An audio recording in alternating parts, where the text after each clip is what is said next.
তুমি কি আমাকে বাজারে যেতে বলছো বৌমা? আর আপনি তো সারাদিন বাড়িতে বসেই থাকেন। সংসারী মঙ্গলের জন্য বাড়িতেও যদি বাজার করেন তাতে তো অসম্মানের কিছু নেই। ঠিকই বলেছে বৌমা, ঠিকই বলেছে। ঠিক আছে, এখন থেকে আমি বাজারটা করে দেবো। তাছাড়া আমি তো একটু বেকার, হাতে অঢেল সময়, ছেলেরাও ব্যস্ত। এই সংসারের বোঝা হওয়া আমার অভ্যেস আছে। বাজারে দুটো তুলে আমি ঠিকই বয়ে আনতে পারবো বৌমা, ঠিকই বয়ে আনতে পারবো।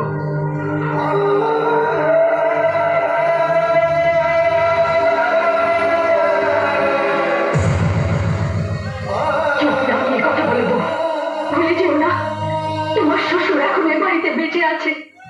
তা কি করতে হবে আমাদের?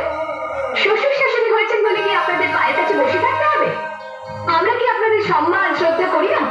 সম্মান শ্রদ্ধা এই শব্দগুলো মানে জানো? তোমরা পুরো শ্বশুরের হাতে বাজারের ব্যাগ ধরিয়ে দিয়ে দুপুরের রোদে বাজার করতে পাঠানোর নাম সম্মান?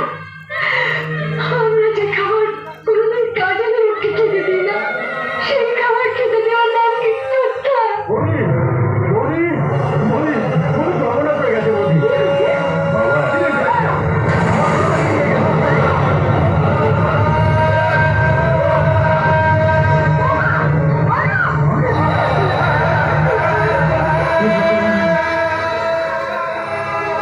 তোমার বিচার নিজের বাড়িতে এক মানুষটা শোয়ার জায়গা নেই, খরচের ভয়ে ছেলেরা চিকিৎসা পর্যন্ত করালো না। স্ত্রী হয়ে স্বামীর মৃত্যু আমাকে চোখে দেখতে হবে। বাবার চিকিৎসা করতে তো অনেক টাকার প্রয়োজন। তোমাদের কাছে তো কানা করিও নেই, চিকিৎসা হবে কি করে? অর্ণব, বাবা তো তোকেই বেশি ভালোবাসছে, তুই একটা কিছু ব্যবস্থা কর না। এভাবে বলিস না তোরা, তুই তো বলেছিস কেন দুদিন মিলে চেষ্টা করিস। তোদের কিচ্ছু করতে হবে না, আমি ওকে বাঁচাবো, যেমন করেই হোক বাঁচিয়ে তুলবো।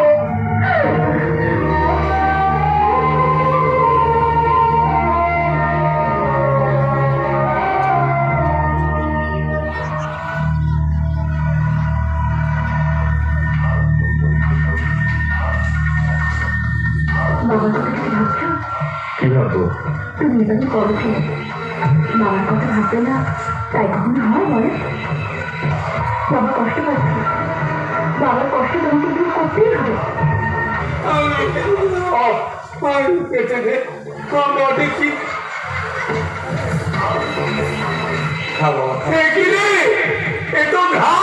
এছাড়া আমরা দেওয়ার কিছু নেই বাবা। খাও না বাবা, খাও না।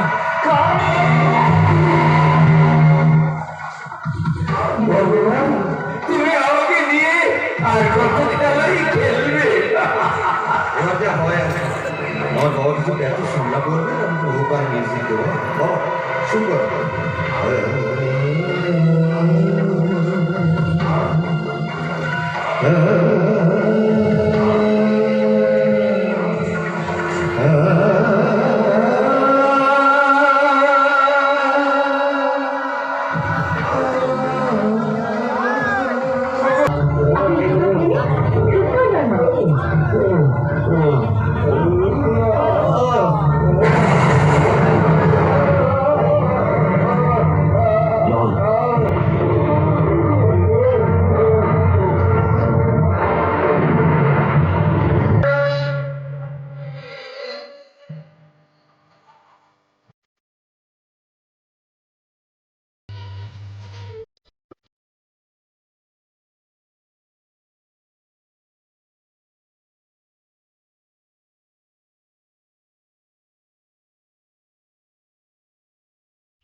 দিয়ে